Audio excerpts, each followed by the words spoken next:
Hi everyone, welcome back to Civil War Monitors Behind the Lines. I'm your host, David Thompson. Today it's my privilege to be joined by Rachel Shelden, who is an assistant professor of history at Georgia College and State University, and the author of Washington Brotherhood, Politics, Social Life, and the Coming of the Civil War, which is now out with UNC Press. So Dr. Shelden, thanks so much for joining us today. Thanks for inviting me. This is a really interesting read for a lot of our readers, if they get it, and viewers for that matter, if they get a chance to pick it up, because I think it tells perhaps a different tale of Washington, D.C. than they may be accustomed to when they think about D.C. in that late antebellum period. Maybe perhaps they think it's a period of rabid sectionalism, but I think you present them with perhaps a little bit of a different story. So I wondered if you could just start us off by giving us a bit of a broad overview of where this book takes us. So the book is about the social experiences of politicians in the antebellum period in Washington, how their social lives influenced their political decision-making and their ideas in particular about the Union. I try to show Washington as sort of a political fraternity. When you think about a fraternity, you think often about people who don't necessarily like each other that much, but who get along fairly well and who sort of in the family, as it were. And so for a lot of politicians, Washington was its own sort of social animal, and they engage with this social animal in such a way as to make really important friendships and relationships with politicians from all around the country. Now, I think the first thing that people need to realize is that we're talking about a very different Washington, D.C. That's than right. Perhaps 2014 Washington, D.C. That's or right. even 1914 Washington, D.C. So perhaps you could paint a picture for us of what D.C. was like, really, kind of on the eve of the war itself. Sure. Washington was not a vacation destination, as I like to say. It was dirty and dusty. It was spread out, but most of the politicians who came to Washington lived in one particular area, in the area between the Capitol building and the White House along Pennsylvania Avenue. It was decidedly male. There weren't a lot of women politicians, or upper-class women in particular, in Washington in this period. And generally, if they did live there, they lived in pockets outside the main part of the city. It was violent. It was gross. It was not a place you wanted to go, necessarily. That just sounds so appetizing. But if we make our way kind of down Pennsylvania Avenue up to the Hill itself, what was the culture like on a day-to-day kind of business sense inside the Capitol building in the late antebellum period? Well, the Capitol, we think about the Capitol as a place where people do most of their policy making, do most of their politicking. But in fact, in the 19th century, and I might argue all the way up to today, it wasn't a place where there was much politicking going on.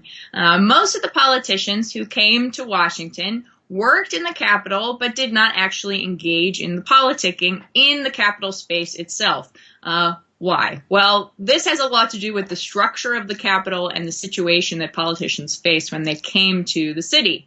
If you can imagine being a congressman in the antebellum period and being in the House of Representatives and having 200 some odd other folk making a ton of noise while people are trying to speak, and you have a stack of letters that you need to complete to your constituents that no there to help you with, plus your wife is writing you every day and you're trying to write back to her.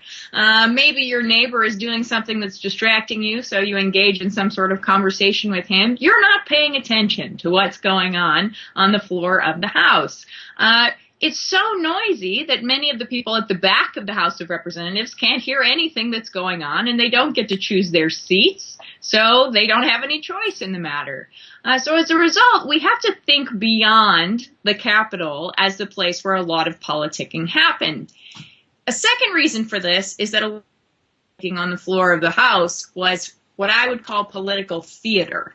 It wasn't really meant for the politicians who lived in Washington. It was meant for the constituents back home. And they had a word for this in Washington. They called it bunkum speech making. This was the idea that people were getting up and giving speeches in front of Congress that had nothing to do with the topic at hand, or at least not to the people who were there, but were really just meant for the people back home, for the constituents. Everyone was well aware that this happened. People did it all the time. And so it was a regular part of the experience in the Capitol. So most of the politicking between the politicians themselves didn't actually happen there. Now, as we remove ourselves from the Capitol and you talk about these different areas and different collections of people that are where they politic, how they politic, one of the things that you stress are the various associations that start to kind of crop up in the Capitol. One, for instance, the Young Indian Club is an example that you offer. But I wonder, how do these associations come into play in terms of kind of crafting policy or kind of furthering some of this political debate? So the way to really understand this is to move beyond our sort of thinking about politicians as just representatives of the people back home. One of the things I really try to stress in the book is that politicians were real people with real interests and real ideas. So they come to Washington with already a whole set of things that they're interested in pursuing, often completely unrelated to politics. In part, this was because you didn't get paid much to be a politician, and so you had to keep your job back home. Often this was being a lawyer, because many of them were lawyers, but also working in agriculture, being involved as a doctor or a merchant, something along those lines. So people would come to Washington and they would get involved with associations that were very much in line with their interests. So you had, for example, the U.S. Agricultural Society, which was very popular among politicians in both the North and South. You had the Freemason groups that was also popular between politicians from North and South. And you also had the Smithsonian Institute, which was a place that people could go to learn more and understand what was going on in the age. And so these were all very popular. And also politicians made associations, and the Young Indian Club is one example that I give in the book. I found this association pretty interesting because it includes our friend Abraham Lincoln, always everyone's favorite subject, along with Alexander Stephens, the future vice president of the Confederacy. And they become good friends working in the Young Indian Club, which is a group that discusses politics and policy, and eventually becomes very much committed to the presidential nomination of Zachary Taylor. So the idea behind understanding these groups is to see, first of all, that people often work in these groups to affect policy, and that they are much more successful when they do so.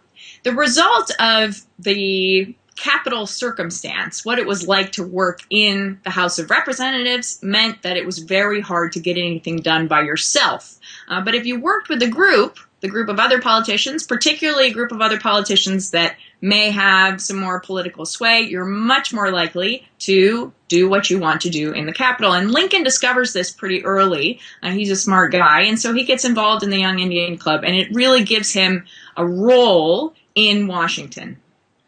Now, one chapter that I found actually offered a bit of comedic relief at times dealt with the various social obligations and the various receptions that these congressmen and senators might attend. And I wondered if you could comment on these engagements and how they also kind of factor in to the social life and, again, factoring in elements of politicking. Well, so the social experiences are a critical part of Washington, and they're sort of part of the unwritten rules of Washington. Written, actually, in some cases, but mostly about how you were supposed to operate if you lived there and if you worked there. So, for example, one of the things that I talk a lot about in this chapter is the various engagements that women have to participate in. If a woman comes with her husband to Washington, to call on everyone in the city, basically, who is her political superior. So if you're a congressman's wife, you need to call on senators' wives, you need to call on cabinet members' wives, you need to call on the Supreme Court justices' wives, and then those women return calls. And so you find yourself just calling and being called upon. But there was a point to this. It wasn't just random. The idea was that you showed support and you showed interest in becoming involved in a political sense with your foes and with your friends. This extends to the men in a large way. When you think about politicians holding assemblies and balls and other events that are dedicated to demonstrating some sort of support for the administration. So I talk about this in large part in the Compromise of 1850.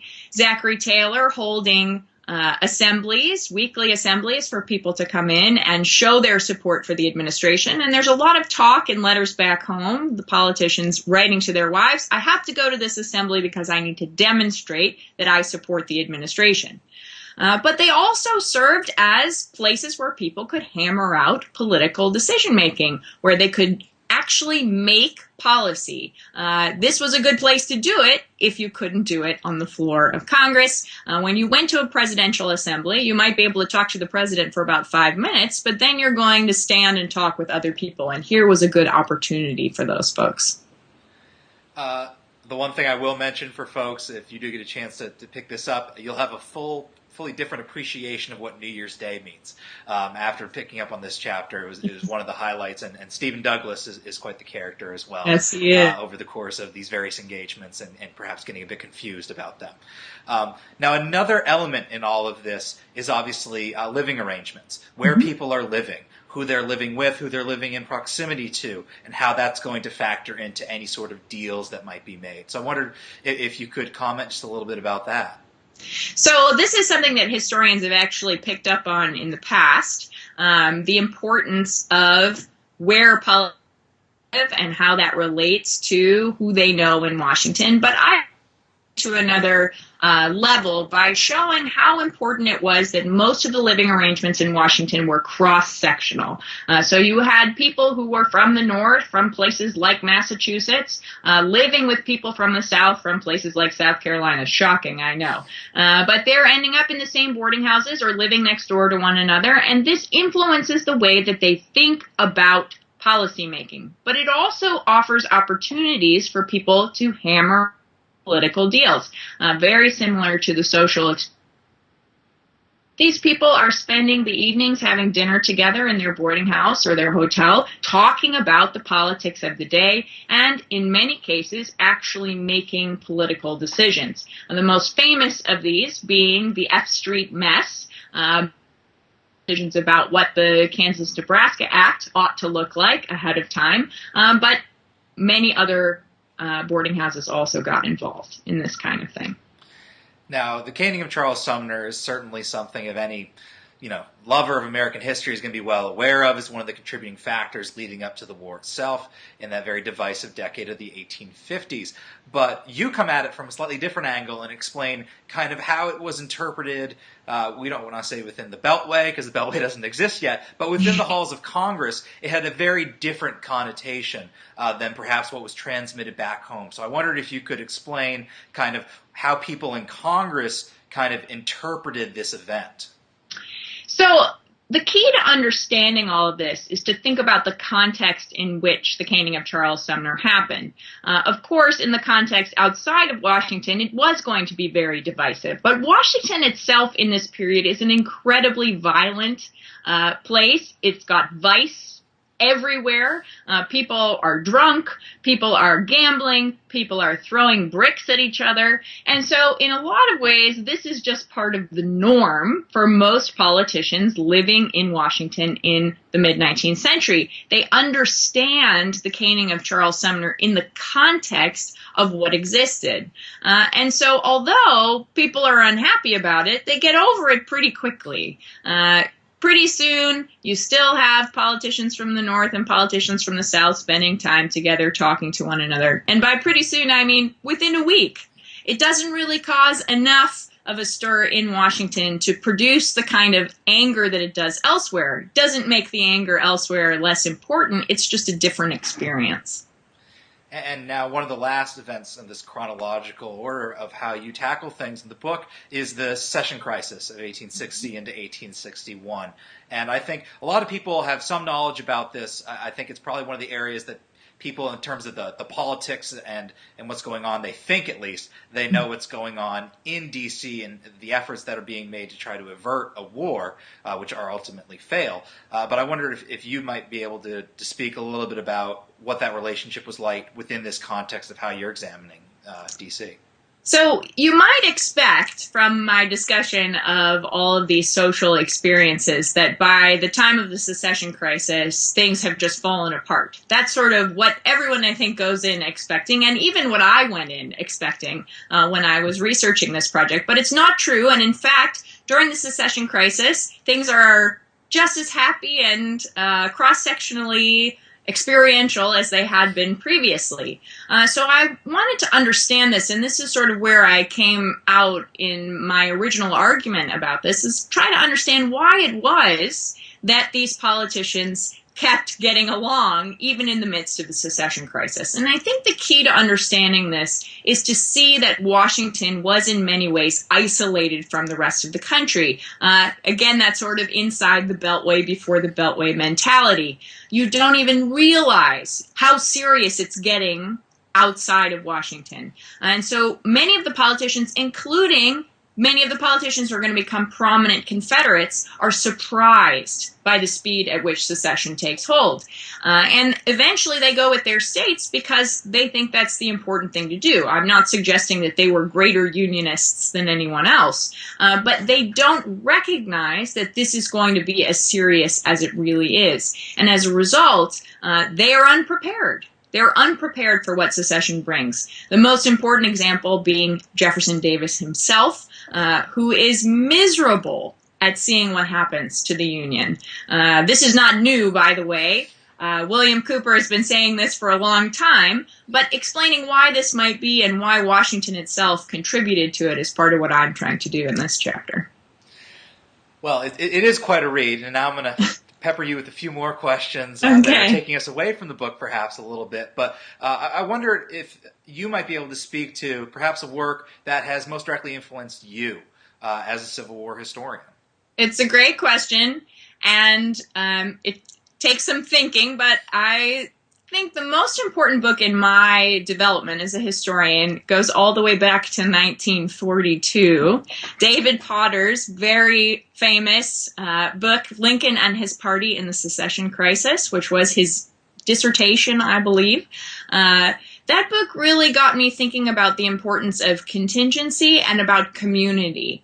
And I think he does that so well, and it's something that historians have been imitating since then. I would suggest that maybe Ed Ayers' books give you a sense of that same kind of community and contingency. So I would say David Potter, everything David Potter has written really, but Lincoln and His Party in the Secession Crisis is a favorite. Now, if I can bring you up a little bit more to present day, is there perhaps a recent work that's kind of struck you, something you might recommend to our viewers, to our readers, that they might want to open up if they haven't already seen it? Well, one of the great things about recent Civil War historiography is that it is going in all kinds of wonderful new directions and old directions. So re-examining some questions that have been around for a while and then looking at some new stuff. And two particular trends that I've been following are nature, the environment in the Civil War. Particularly am interested in Megan Kate Nelson's wonderful book, Ruined Nation, and Katie Meyer's wonderful book, Nature's Civil War. But also in the other direction, going back and looking at some old questions, legal history of the Civil War has become popular again. I am a great fan of Mark Neely's Lincoln and the Triumph of the Nation, and also Jonathan White's book, on Lincoln and the treason trial of John Merryman. So I'm excited about the directions that they're going. And certainly no shortage of books for those that like Civil War. It seems like one is coming out. Can't give you one, I'm sorry. No, it's quite all right. It's quite all right. I'll let you go on this question, Dr. Shelden, and it's this. Why are we still so enamored by this war? Well, as someone who teaches in the South, I think it's still very much a part of our daily lives down here. It's something that actually people think about on a regular basis when they're walking by the Antebellum Inn in Milledgeville or the governor's mansion. So there is that sort of physical experience with the Civil War, that emotional and physical experience that I think a lot of Southerners deal with. But I think like any national war that exists not just in the United States but elsewhere, trying to come to terms with why something this serious happened, why over 700,000 people died. I think it's important to think about how this says something greater about us as a nation, that these events, 700,000 people dying, 4 million slaves actually becoming free because of the Civil War, what this tells us about us as a nation, but also the negative aspects of us as a nation. I think it's hard, very hard for us to try to come to terms with the things that we've done that are kind of gross. And as a result, trying to come to terms with why we could have a 4-year slaughter over the issue of slavery remains really important to us in the 21st century, where issues of race and death and war are still really important to us on a daily basis. Well, Dr. Shelden, thank you so much for taking a little bit of time out of your day. Again, everyone, the book is Washington Brotherhood, Politics, Social Life, and the Coming of the Civil War, now out with UNC Press. A really great read, and I think going to give you a greater appreciation for the complexities of life in Washington in the late antebellum period. You may think you know what it's about, but you actually don't until you can pick up this book and see what life was really like there. So, Dr. Shelden, thanks so much again, and perhaps we can have you on again to discuss a future project. Thank you. Sounds great.